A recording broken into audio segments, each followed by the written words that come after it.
एक दफा का जिक्र है। सरसब्ज पहाड़ियों से घिरी हुई एक छोटी सी बस्ती में दो बहन भाई रहते थे, राफी और आयशा। राफी, बड़ा भाई, अपनी चालाकी के लिए मशहूर था, मगर वो अक्सर अपनी चालाकी को शरारतों के लिए इस्तेमाल करता था। आयशा, इसकी छोटी बहन, नेक दिल थी, मगर राफी के शरारती कामों में बे आसानी से थी।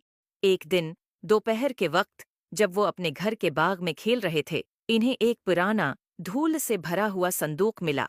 संदूक के अंदर उन्हें एक चमकदार लकड़ी की छुड़ी मिली जिस पर प्रासरार नक्श व नुगार बने हुए थे।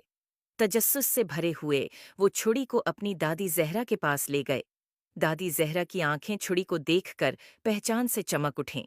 मेरे प्यारे बच्चों, ये एक जादुई छुड़ी है, उन्होंने वजाहत की। ये ख्वाहिशात पूरी कर सकती है, मगर याद रखो, इसे अक्लमंदी और नेकी के साथ इस्तेमाल करना चाहिए। अगर उसे खुद गर्जी या बेवकूफ़ी से इस्तेमाल किया गया तो ये मुश्किलात पैदा कर सकती है। जो दादी जहरा की वार्निंग को नज़रअंदाज करते हुए राफ़ी ने फ़ौरन एक बड़ी मिठाई के ढेर की ख्वाहिश की। अचानक कमरा मिठाइयों, चॉकलेट्स और केकस से भर गया। आयशा खुशी से चला उठी, मगर जल्द ही उन्हें एहसास हुआ कि मिठाइयाँ इतनी ज्यादा हैं कि वो खा नहीं सकते, और पूरा घर एक चपचपी जिंदगी में बदल गया। जिंदगी की परवाह किए बगैर राफी ने दूसरी ख्वाहिश की। इस बार इसने एक सुनहरी साइकिल की ख्वाहिश की।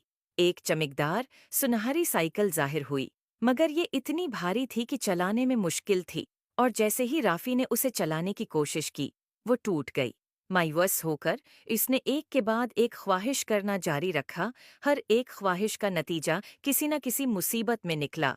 आयशा, जो ये सब देख रही थी, इसे दादी जहरा की बातें याद आईं। इसने नरमी से राफी से छुड़ी ले ली और कहा, चलो इसे अक्लमंदी से इस्तेमाल करने की कोशिश करें। राफी, शायद हमें ऐसी चीज की ख्वाहिश करनी चाहिए जो दूसरों की मदद करे। राफी ने हचकचाते हुए इत्तेफाक किया। आयशा ने अपनी आंखें बंद कीं और बस्ती के खशक कनवे को ताज़ा, साफ पानी से भरने की ख्वाहिश की। जादुई छुड़ी रोशन हो गई, और जब वो कनवे की तरफ दौड़े तो उन्हें कनवा चमकते हुए पानी से भरा हुआ मिला। देहाती खुशी से झूम उठे और राफी और आयशा का शुक्रिया अदा करने लगे। जादुई छुड़ी की हकीकी ताकत को समझा।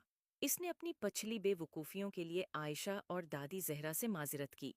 इस दिन के बाद राफी और आयशा ने जादुई छुड़ी को सिर्फ नेक कामों के लिए इस्तेमाल किया, जिससे उनकी बस्ती खुशहाल हो गई। किसी नन्मा अखलाक, इस कहानी से सीखने को मिलता है कि ताकत और वसाइल को अक्लमंदी और नेकी के साथ इस्तेमाल करना चाहिए। खुद गर्जी या बेवकूफ़ाना अमल मुसीबत ला सकते हैं, मगर जब उन्हें दूसरों की मदद के लिए इस्तेमाल किया जाए तो वो खुशी और खुश